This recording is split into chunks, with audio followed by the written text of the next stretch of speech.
Hello and welcome to Superconnectivity. I'm your host, Charlie, the Professor Esser. And with me, as always, is the man who knows things. He doesn't drink, but he knows things. Phil me and Perich. That's the man. Hey, Phil. A few things to talk about tonight. We're not going to talk too much about the movie that's coming out today. It's already out. Well, we didn't see it yet, so we really can't talk much about it. Well, we could talk about what we've heard, the rumors. I got that spoiler that broke my heart. I don't know how I'm going to deal with that.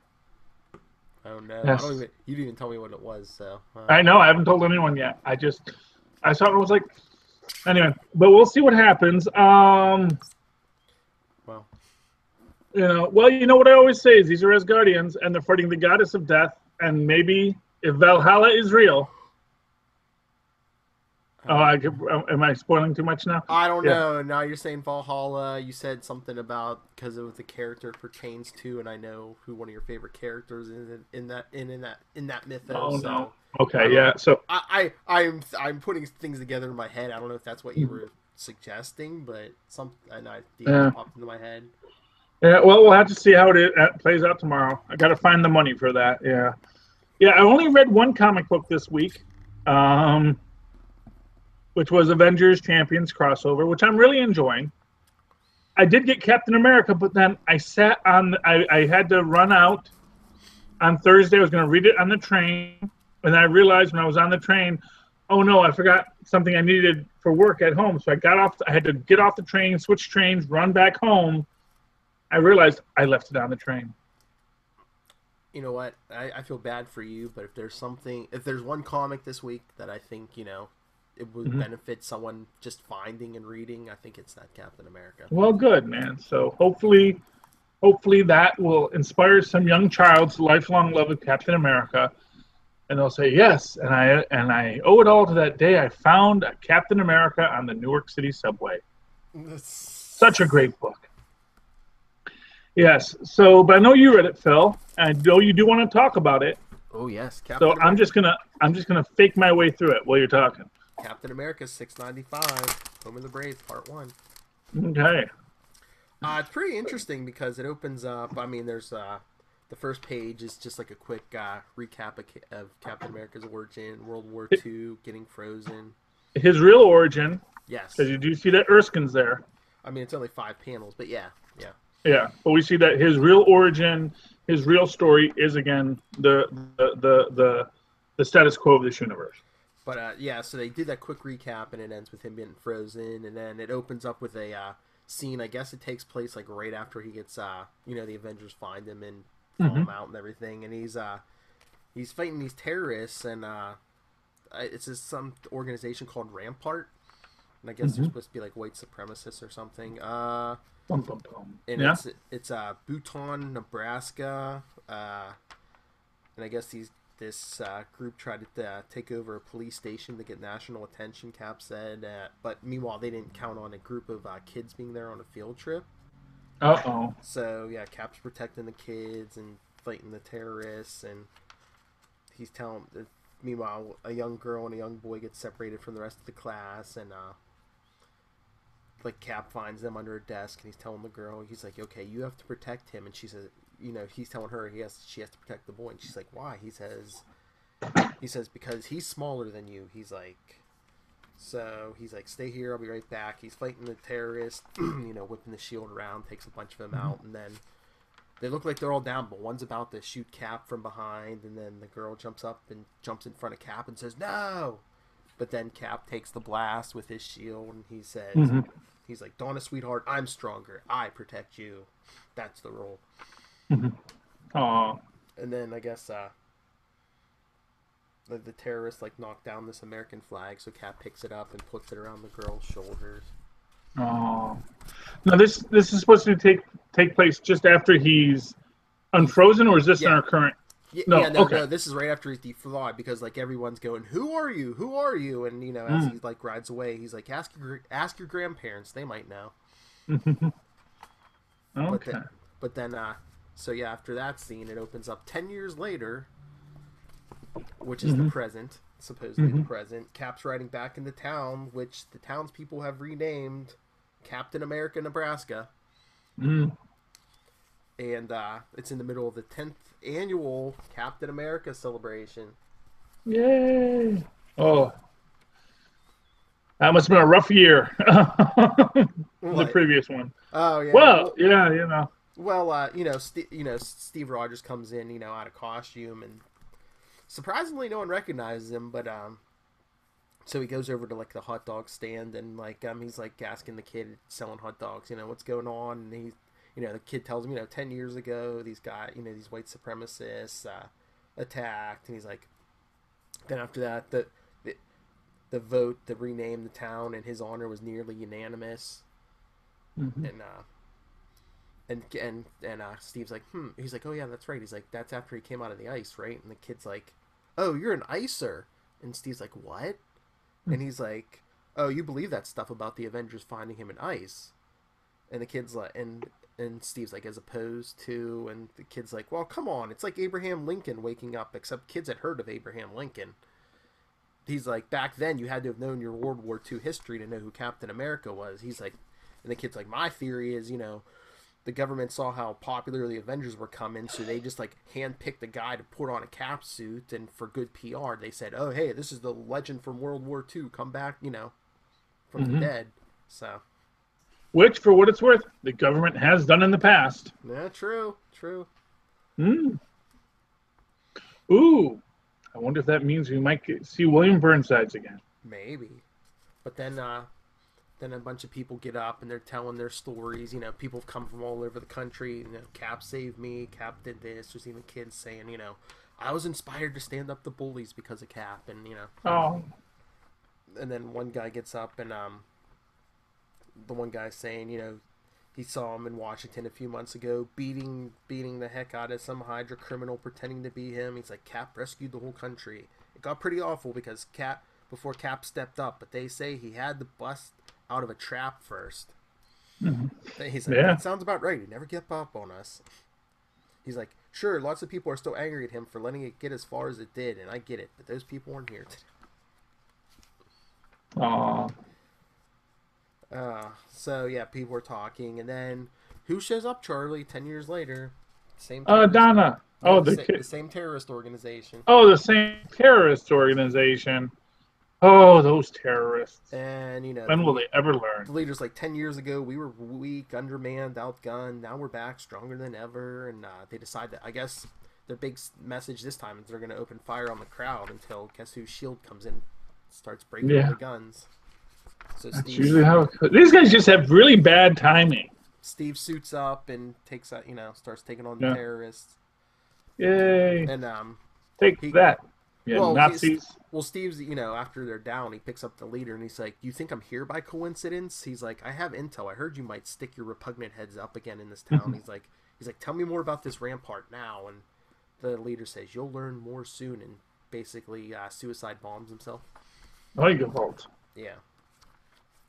So then the townspeople are just looking at Steve, and he's like, "Oh, I'm sorry, I was here, and like not in costume and stuff." He's like, "But I heard that they were coming," and he's like, "This was the best way to like flush them, not to have them not see me coming." And he's like, "And honestly, I tend to get a little self-conscious when people make a fuss. I came because I had a job to do."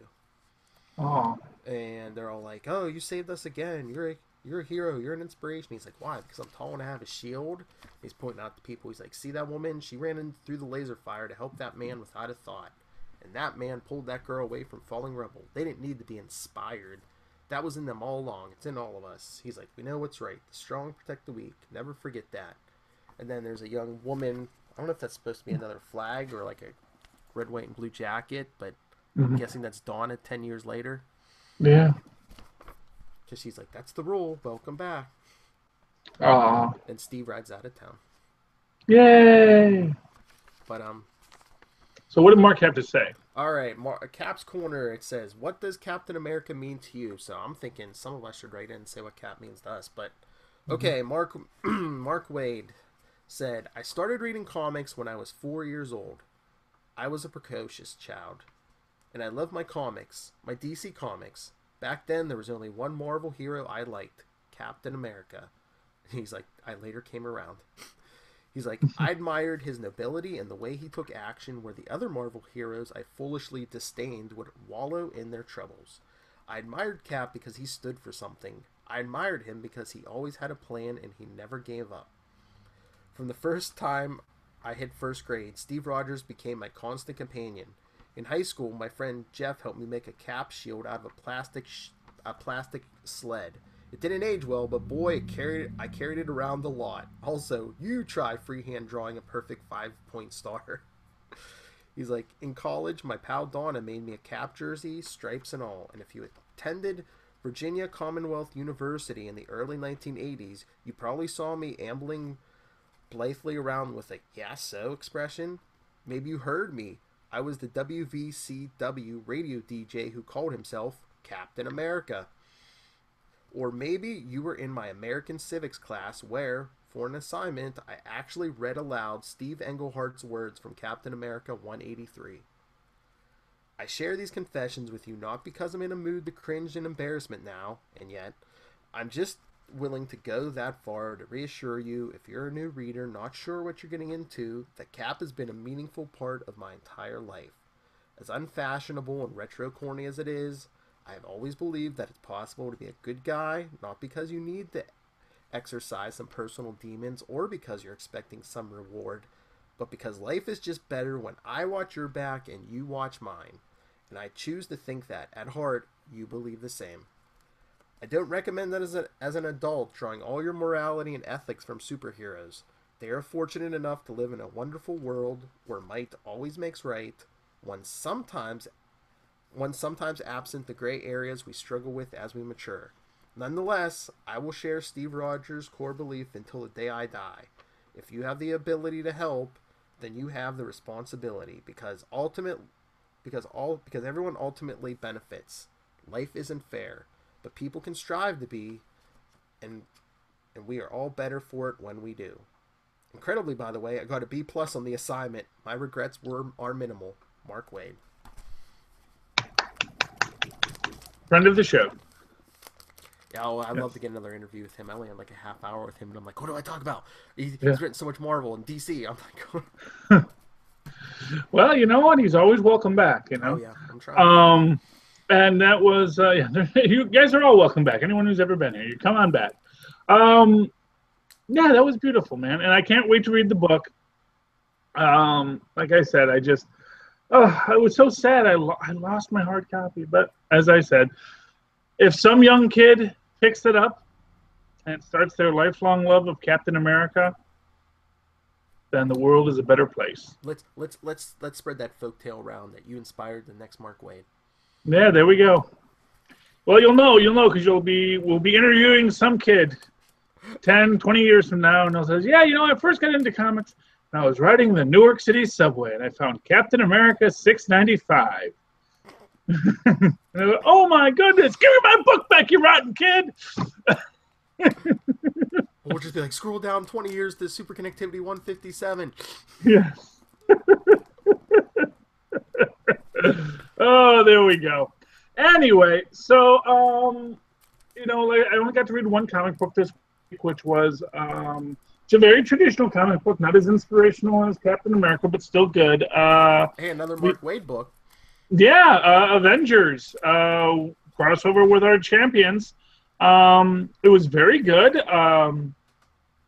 We go to one of the things I loved about it was there's this one scene in it where, of course, we have this thing where basically as the vibrational attunements of the two Earths come into alignment, people are popping into one world and popping into the other world. And all of a sudden, they're all surrounded by all these Animen. And they go, and they're about to fight. And then I believe it's Wasp says, wait a minute. What are the odds they're actually an army? Maybe they're just folks from their world who just got plopped here. They're like, yeah, dude, I was at practice, and all of a sudden I came here, So that was cool. But then, of course, there is one person there who's like, no, I'm a zealot, and I will blow things up. Because, as you do. Anyway. Yeah, but it was a good book. Viv gets upgraded by High Evolutionary. We're going to have to see how that plays out. So is that a new thought? I don't remember it from before that Earth and Counter Earth are vibrating on different vibrational planes, and that's why the No, that's actually not new. That's No? actually not new. That actually, I want to say that was actually established. Maybe Heroes Reborn or something. Oh, actually, I think they might have made mention of that in the Evolutionary War. But I remember. I think I read that in. In the official handbook of entry for Counter Earth. I think so. I could be wrong. I could be completely Mandela affecting that, but I do believe that was something that was suggested before. Mm-hmm. So yeah, I mean, and if not, it's a good explanation. Although what I always find weird about it is that actually the Heroes Reborn world wound up as a Counter Earth too. Mm-hmm. So there actually are like 3 different planets orbiting. It's one of these days someone's go, oh yeah, that Earth. Or actually, I think maybe like the original Counter Earth was destroyed, and then maybe High Evolutionary took over the old Heroes Reborn world. Who knows? But I mean, are they? Mark Waid, is he? Is everybody from Counter Earth coming to this, or more refugees? First it's the Ultimate Universe and everything from Secret Wars, now it's Counter Earth because stuff from Counter Earth is getting sucked into our world and vice versa. I think actually the end game is that both worlds will merge to one world, and then so we're gonna get High Evolutionary will rule them all. Yeah, we're gonna get High Evolutionary and Animen and all that. Yeah. You know, that's what I say. Yeah, they've been doing a High Evolutionary much more villainy lately. Mm-hmm. They don't always play him as a villain, which I find, which is one of the weird things about High Evolution. He's kind of like Damon Hellstrom, you know, where sometimes they basically, depending on what story they want to tell, sometimes he'll be a villain, sometimes he'll be a hero. Or like even one of the Elders of the Universe. It's like, you know, sometimes they'll play him as having like evil intentions. Other times it's just like, you know, I'm just a force of nature. Yeah, because I remember, like, the first time I ever read the High Evolutionary was actually when he died. When he fights the Hulk because his armor wouldn't let him die. And he realized the only way he could die is if he had something destroy his armor, and the only thing he could think of that could destroy his armor was the Incredible Hulk. So Hulk smashed his armor, and then he devolves himself back to Paramecium. So he can die. But then he comes back because he re-evolves himself, and then he's evil again. Well, then that's really the start of the Evolutionary War, and then he's like very evil. I guess he's been mostly evil since then. Yeah, he's mostly been evil since then. I guess the whole dying and coming back thing, that turned him kind of... It's just weird, because, like, Evolutionary War, he was trying to, you know, evolve the entire planet, but then, like, during the 90s, they're like, you know, he was kind of the one, like, holding the Jackal back from, like, you know, cloning everyone. He was, like, trying to keep the knowledge away from the Jackal, but... Yeah. The Jackal. Yeah. But anyway, yeah. So, but that's cool. I'm looking forward to see how it goes. What was kind of weird to me in that is they didn't mention the Vision's second wife, because he has had 3 now. Because he had Wanda, then he had a little totally digital tryst with the High Evolutionary's AI. In like the first, the Uncanny Avengers arc, just after the Vision, basically just after the Vision joins the team, they all go to Counter Earth, and there's a whole High Evolutionary arc there with Brother Voodoo and all that stuff, and he has this thing, and basically what it is the AI, he and the AI basically create hundreds of children to populate a far-off planet. And then it was just after that he comes to Earth and decides to create his family. Because I believe that predates when he has his family. So I kind of wonder if they're going to tie all those 3 threads together at some point. with Viv now, who has been upgraded to have a fully human-looking body, which I think is kind of silly to think that that the Vision couldn't have just made her look human if that was what he had wanted. you know, given that obviously Jim Hammond always looked human, who of course they're both made from Horton cells, and, Don't get me started on that Human Torch Vision thing. Yeah, well, they did a little. They just did it. They just basically did a co-location transporter accident thing in a cosmic universe. It was weird the way they decided to do that. I liked it better that it was re-engineered Horton cells, But what are you gonna do? What are you gonna do? And Jim Hammond's alive again now, and but he doesn't turn into fire. Now he just has radiation. Why not? All because of Nighthawk. We'll see what they do with that. But I guess because they were sick of having more than one Human Torch, so they decided to turn him into, I think they call him like the Human Dynamo now or something. I don't know. They gave him some new name. Toro still has fire powers, though. So cool for Toro.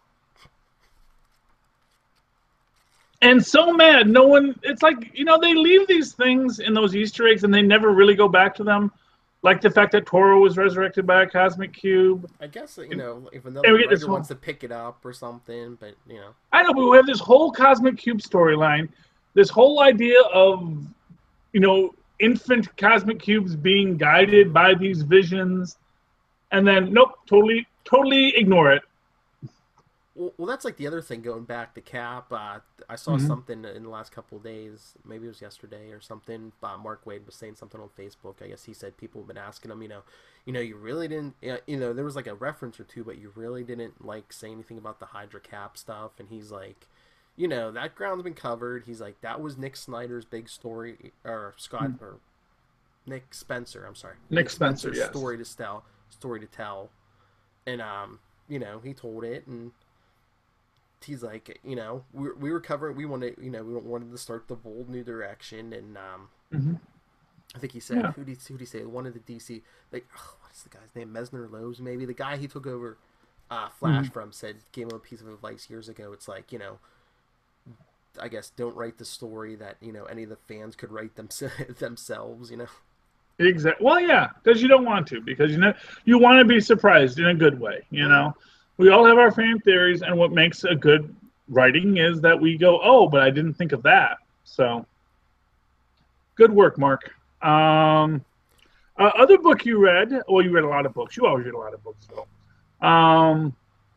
You read the new Spectacular Spider-Man. Yes. Which I did. I did browse.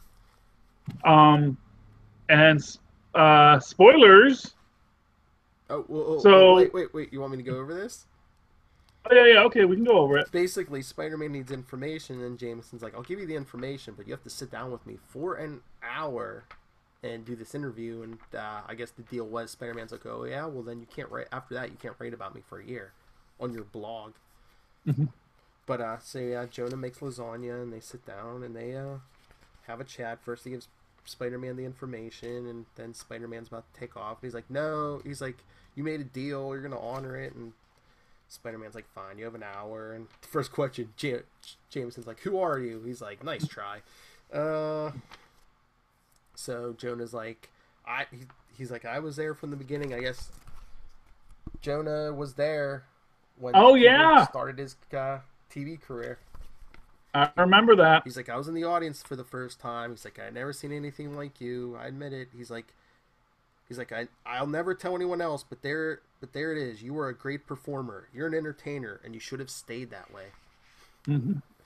Cause he's telling him, he's like, you should have stayed a TV clown, but now you're a jokey vigilante, answerable to no one, and that mask, the mask of a coward. He's like, you could have been a cop or something, but you wear that mask, so you don't have to answer to anybody. He's like, my blog keeps you in line.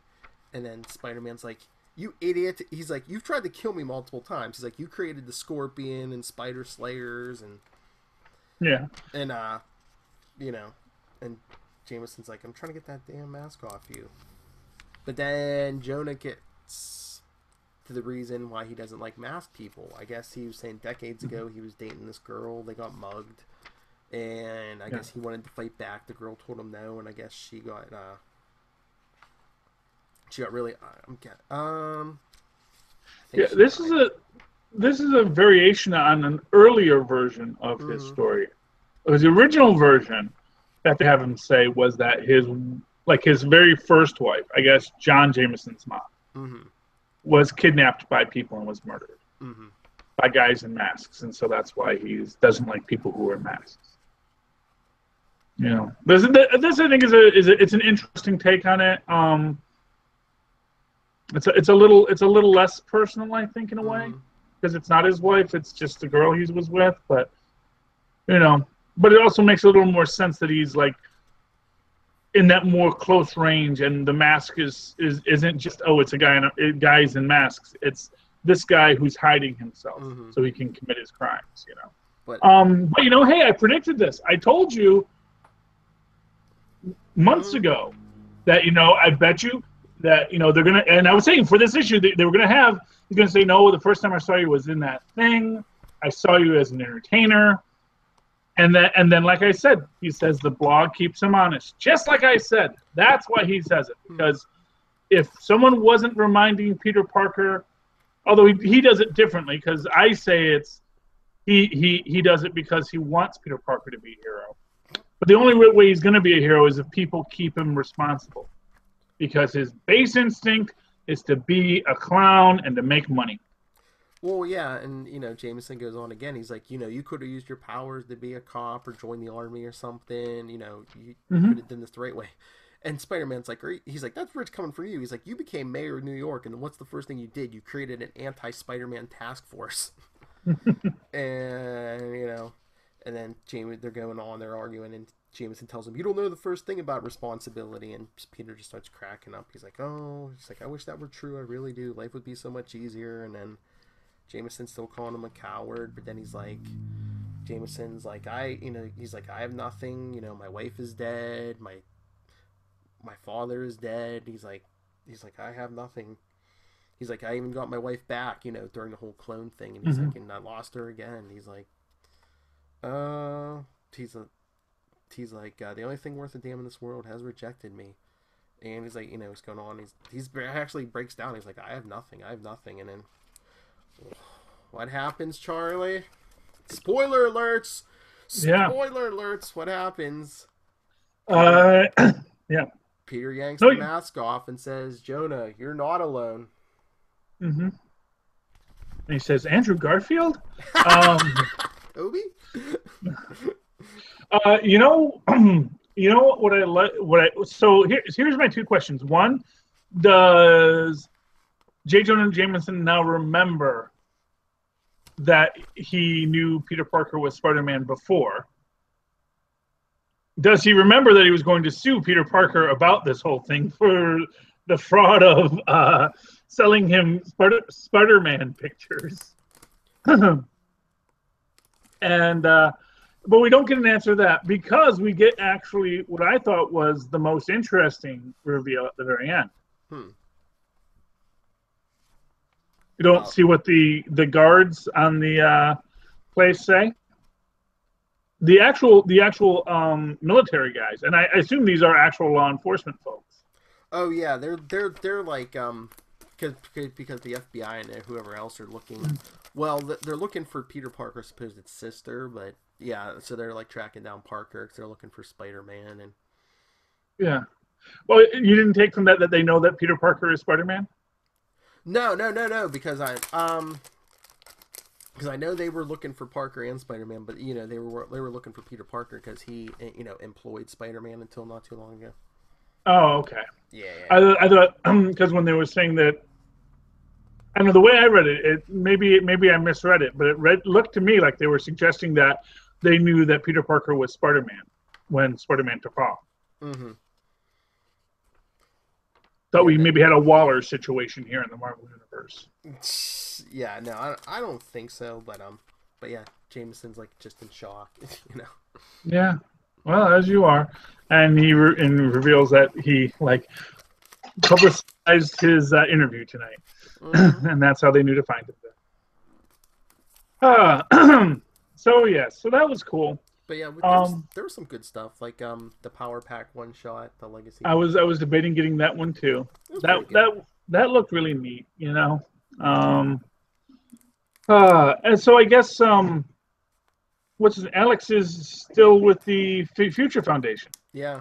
So he's off in a parallel dimension, creating universes. They're all with Reed and Sue still. Yep. Yep. Oh boy.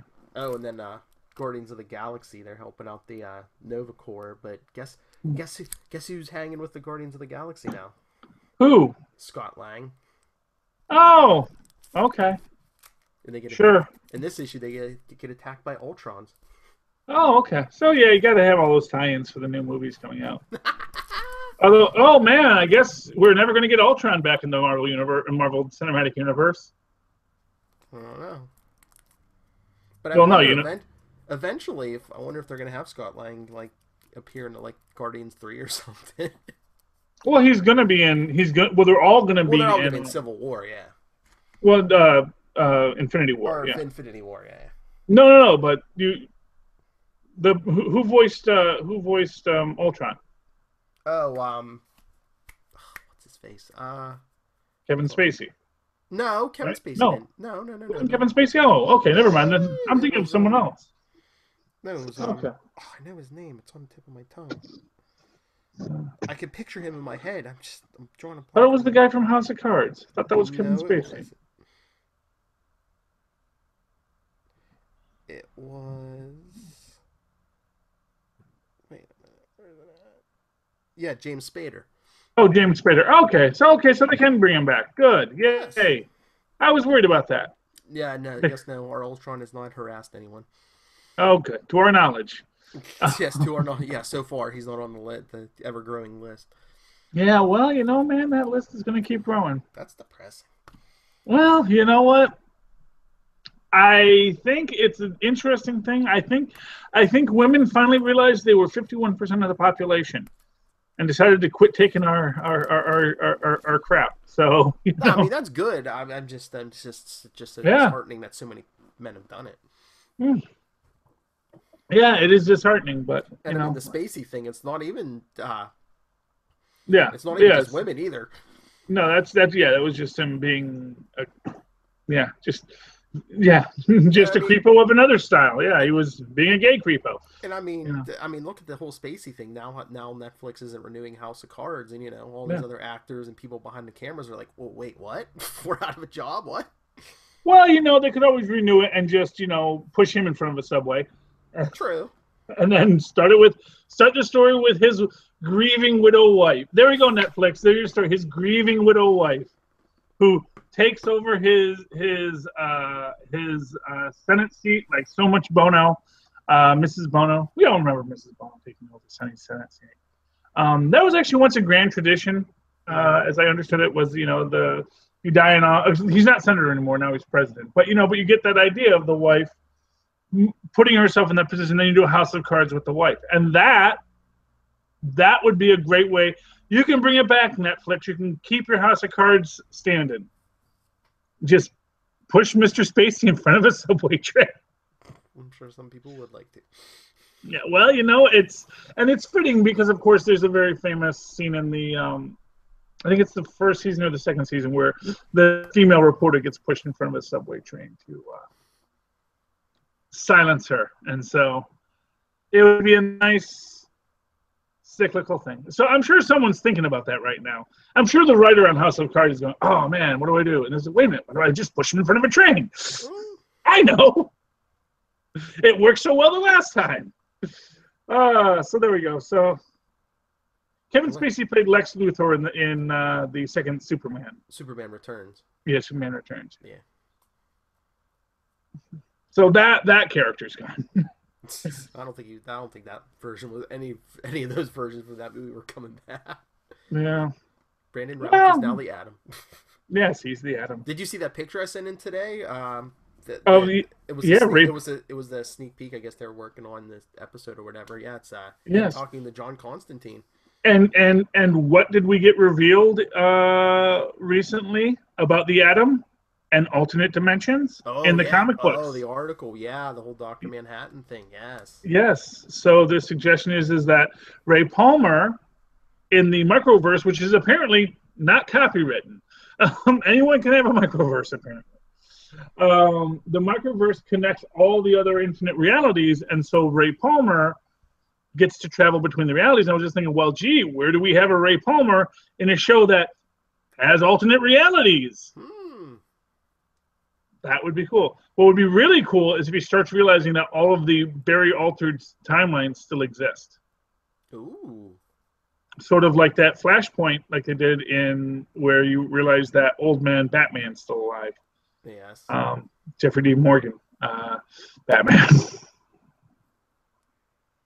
So that's cool. So yeah, excited about that. Excited about Legends. It's such a good show. Well, like Lilith was saying, they planned that smart because I guess the Constantine thing. Constantine is like a 2-part episode. It's like the mid-season finale and then the the second half premiere. So yeah, I'm looking forward to Constantine. I enjoyed Constantine. It was good. I mean, he's no Keanu Reeves, but he pulls it off. I think they usually do the mid-season finale. Like I think it's usually the episode after the crossover. So yeah. So there we go. So that'll be interesting. What else is going on? Yes. I was gonna say I know we wanted to talk about last night's Orville. Yes. Okay. The Orville. Stopped being a comedy last night. Did you notice that? That could have been a Star Trek: The Next Generation episode, instead of. It was totally a Star Trek episode. I mean, there was nothing in it that was. I mean, the only thing that made it an Orville episode was that the kids were brats. Yeah. And they really played up that the kids were brats. Because I mean, that could have been Data, Dr. Crusher, and Wesley on that. Yeah, Wesley had a sister. Exactly. Wesley had a little sister. Yeah, who was smarter than him. Shut up, Wesley. Oh yes, but it was very cool, and it was just a great story, and you got this real emotional growth between the Doctor and Isaac, who is like, I am both intrigued and worried about Isaac. Because I'm intrigued because I love the character. Because who doesn't love the hyperlogical character? They continued the long-standing tradition of the hyperlogical character and the ship's doctor being antagonists. But what I loved about it, but what worries me about Isaac is I get this feeling like at some point it's going to be revealed that he's like, well, yes, I'm here to learn about humans so that we can destroy you. We are the superior creatures in this universe. So, of course, eventually we must destroy you all. But it is best to learn as much as we can about you before we destroy you so that we can make your deaths as painless as possible. But, of course, that's going to lead into your big season 4 arc where it's like he has to sort of defend himself because the Isaac Collective will start to think, we think you've gone native. We think your program has become corrupted. And we think we think you should be deleted. And he'll be, that is an interesting proposal. I'm not certain I agree. And it will... Well, you said season 4. That was the other news this week. It's already been renewed for a second season. Oh, yeah. No, this is 6 seasons in a movie, man. I'm telling you. If not 2 movies. I am so in love with the Orville. I really, and like I say, it is such a pitch perfect show. Everything about it. It could so easily be Star Trek, but it is Star Trek that really embraces the best things about Star Trek: the humanness of the characters, the problems of being on a ship, and although. I like the idea that that the navigational arrays taken apart, and he's like, "Well, we'll do it the old-fashioned way with star charts." And his navigator's like, star charts. And then of course they go through the fold, and we don't recognize any of these stars. Yes. So that was pretty cool. And it's just, and then you get the whole thing with the world that's dying of plagues. Oh, and that was actually a neat thing that I wanted to point out. Because, of course, they land on the moons of this large planet. Mm-hmm. And the moon, and one of these moons are large enough to have an atmosphere, because they're basically moons that are about the size of Earth or so. You know, they're good-sized moons. And here's the thing, because this is what struck me. You know the old, Ewok apocalypse story? That after they blow up the Death Star, all of the pieces of the Death Star are going to rain down on Endor and kill them all. And that, of course, is stupid and wrong and completely ignores actual how physics works. And do you know why, Phil? Why? Because it's the green moon of Endor. Ah. Meaning that it is orbiting a much larger planet that this Death Star is in the gravitational pull of as well. Because it's not orbiting Endor, it's following Endor as they both orbit a larger planet. So when the Death Star blows up, its pieces are going to rain down on that gas giant. Mm-hmm. Now, maybe that might cause a fusion reaction within the gas giant, turn it into a little sun, which could kill all the Ewoks then. But that's a whole other Ewok apocalypse. So anytime someone wants, so kids, the next time some big meanie Star Wars bully tries to tell you that, you know, at the end of, what they don't tell you is that at the end of Return of the Jedi, all the Ewoks died because the fiery Death Star rained down upon them. Say, no, it would rain down upon the planet that Endor orbits, not upon the moon of it, because Endor has less gravitational pull than the moon. It's obviously orbiting. That obviously the Death Star was orbiting as well. So maybe you should learn a little physics, bro. But yeah, I love Isaac was so Commander Data last night. I love when he was doing his impression of the Doctor to get the kid. You know, when the kids were arguing, it's like if I have to come back there, I'm gonna lose my mind. And he blows up the video game. I love that. Yes. Yeah, it was. I mean, it was great, and yeah, and of course those things are funny, but none of it was unreal. No. And that's what's great about the show. It's like, yeah, those are funny moments, but those are actual funny moments in real life. Yes.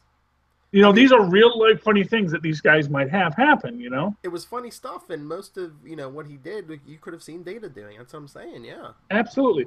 And well, his last line of it was great about how the Doctor's children were unruly, ill-mannered, and something else. And it says, and I've grown quite fond of them. And she says, welcome to the family. And you could, and like, here's what I'll say for that actor, man. I don't know if that's a different voice actor than the physical actor, or if it's the same person. I don't know. Mm-hmm. But man, that for someone in a featureless metal mask, that person can really express themselves physically as well as verbally. And I really love that actor. It's a really talented actor, or two actors. Like I said, I don't know. Because sometimes they'll do that. They'll have a different voice actor than that. Like, so for example, Dot Matrix was acted by one woman and was voiced by Joan Rivers. Yes. That's from Spaceballs, the movie. But you were saying, Seth, the show's gonna go 6 seasons and like maybe a couple movies. I'm thinking Seth MacFarlane's shooting for 7 because Next Generation, Voyager, and was DS9 7 seasons too. They all went 7 seasons. Yeah, I'm thinking he's gonna. The only one it wasn't until Enterprise that they didn't go a full 7 seasons. Exactly. But yeah, I'm thinking he's gonna shoot for 7. Well, yeah, I couldn't remember exactly how many. I know it went more than 5 years. That it lasted longer than a 5-year mission. 7 seasons is fine, and a couple movies. Why not? You know. Oh yeah. Honestly, it's a great thing. And here's what I'll tell you. You know what's great about a series like that? It doesn't have to end after. You know, it's like this. Seth Rogen, or not Seth Rogen. Seth MacFarlane can retire from the Orville, and the Orville can continue on. Mm-hmm. You know. The whole universe could continue on, just like the Star Trek franchise. You could follow another ship when that's over. Yeah. Yeah, but like I said, I'm just the idea that the Orville could continue, Mm-hmm. and like that would have been like the coolest thing about if they had done the Enterprise is if they, if each season. Oh, see, there's a brilliant way to do an Enterprise series. You start with Archer, and then you just do subsequent iterations of the You Enterprise. just wanted them to get the Pike. I want him to get to Pike. Why can't they? He's just sitting there. Literally. It's this great character that there actually are a couple really good novels about Pike, so you get a little bit of characterization. I'd love to see the Pike #1 dynamic again. The number one as a character was just fantastic in the novels because she does nothing in the actual series. Well, she does a few things in the original series. She's played by Majel Barrett, which is great. And then they dyed her hair blonde and made her a nurse because first officer was too much for the 60s, man. They could accept her as a blonde nurse. A brunette first officer, the world was not ready for that. Which is sad because I want to see a story about Pike and #1 and young Spock. That's the story you tell with young Spock. You want to keep this, whatever the heck this guy's name is, as Spock. Great, put him on Pike's ship. Let's get rid of this Chris, the one too many Chris's, and actually get a real Christopher Pike. Nice. We'll get Chris Hemsworth to play Christopher Pike. Oh, but, can he do an American accent? Who? Chris Hemsworth. I'm sure, probably. Yeah. Yes. But we were talking about Wesley Crusher before. He was on. Did you see this week's Big Bang Theory last night? No, I think I missed it. Okay, it was on last night. Yeah. Will Wheaton shows up for 2 seconds because Sheldon and Leonard find out that the Professor Proton's they're looking to recast Professor Proton. Mm-hmm. So Sheldon goes to Will Wheaton. He's like, I need an acting coach. And Will Wheaton's like, okay. And he's like, do you have Patrick Stewart's number? And he's like, Patrick Stewart is the better actor. I mean, let's be honest here. It's not that insulting. I know. And then Will Wheaton's like, no. And Sheldon's like, oh, you'll have to do. But they finally last night also after that they finally aired the second episode of Young Sheldon. Oh. The first episode I was kind of like, but the second episode I liked a lot better. Oh, great. I thought the jokes were there more and the kind of had like a better story and stuff. But yeah, second episode was in my opinion was a lot better than the first.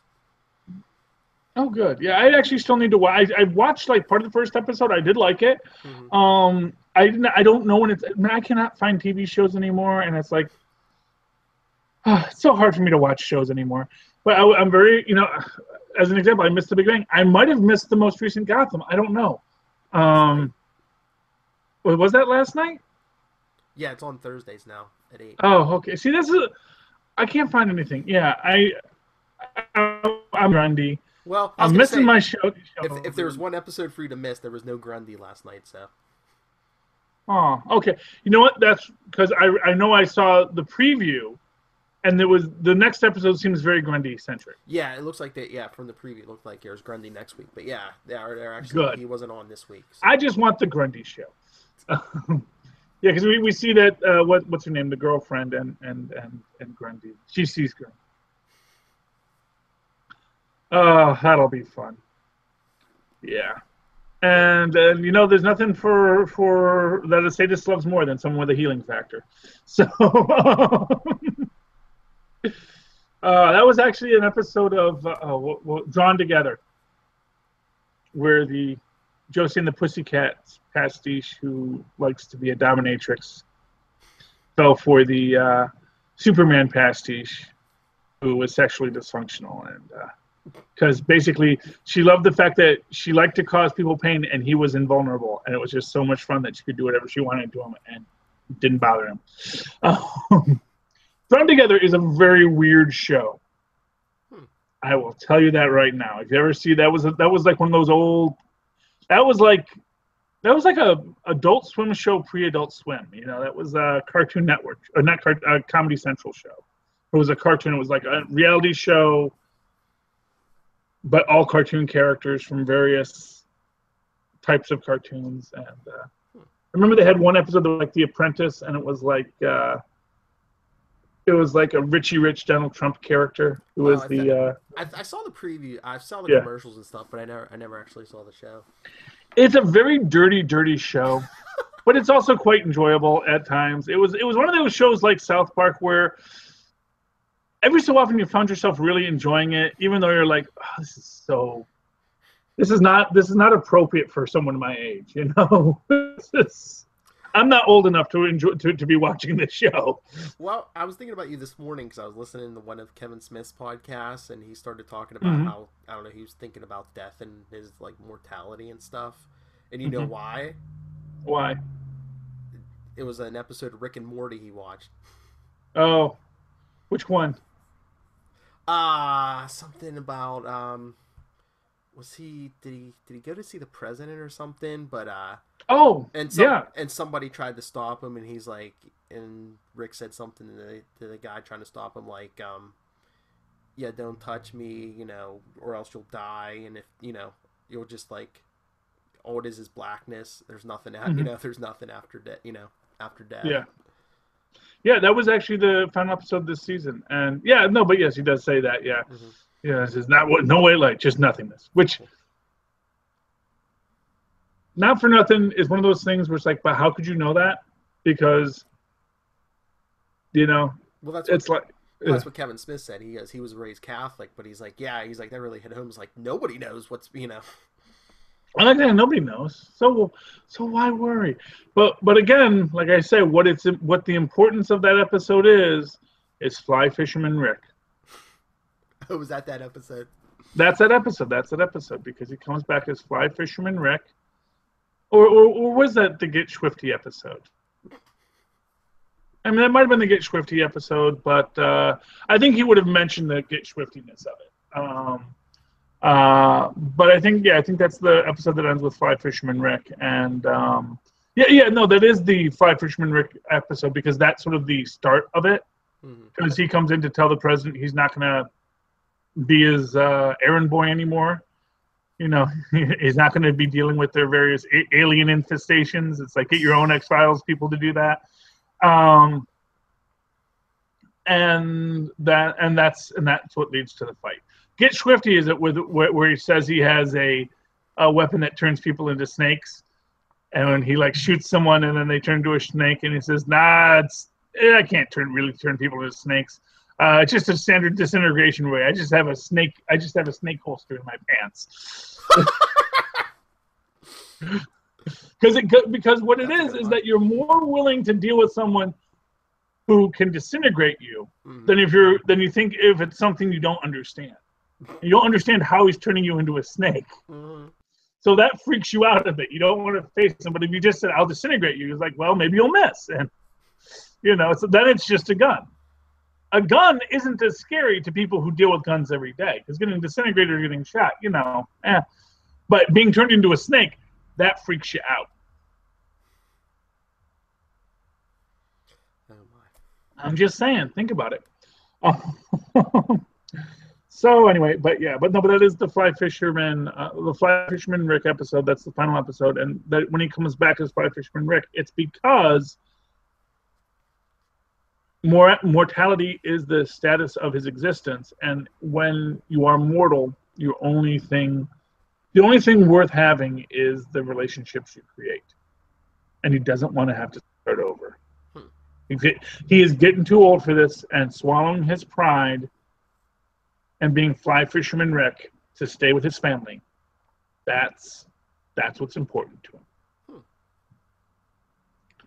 Yep, because that's what growing up is sometimes you got to swallow your pride and just carry on. I think that's a good way to end the episode tonight. Phil, what do you think? Oh, yeah. Words of wisdom. Swallow your pride and just do what you got to do for your family. Phil, if people would like to talk to you about you and your family and how much pride you swallow every day, where can they find you? I won't talk to you about work, but if you want to talk to me about anything else, especially if you want to do an interview with the Capes and Lunatics, you can get a hold of me, nightwingpdp@gmail.com. On Twitter, I am @nightwingpdp. And if you want to get a hold of us, discuss anything, Capes and Lunatics talk it all. capesandlunatics@gmail.com, and the voicemail for any of our shows, 614-382-2737. That's 614-38-CAPES. Hey. And of course, if you'd like to follow me on the Twitter, since I live tweet things, which actually I'm not doing as much of because I like the shows too much now. It's like, I like the show. I don't want to live tweet it because I want to watch it. Because I was thinking, I should live tweet the Orville. I was like, no, but it's so good. I don't want to have to talk. Hey. I don't want to talk to you people. Hey, right I now. want to watch my show. Hey, right now it's Friday night at 8:04. If you want to punish yourself for bad deeds, Inhumans will be on in an hour. You can live tweet that. 'Cause I know you don't about that. And that show I hate, so I'll happily live tweet that. To distract you, yeah. Yeah, exactly. So I'll live tweet the Inhumans, kids, and I'll probably live tweet the Agents of S.H.I.E.L.D. just because I love it so much and I want to promote it. And I should do that with Orville. But it was such a good episode last week. But anyway, if you want to do that, follow me as I live tweet things at Charlie Esser. That's CharlieEsser. Look for the two E's in the middle for quality. And of course, write to me in an old-fashioned email where our Moz and Poz once did at superconnectivityblog@gmail.com. That's superconnectivityblog, all one word, @gmail.com. And until next time, ladies and gentlemen, thank you for connecting with us. Please, super connect with us again. Good night. Good night.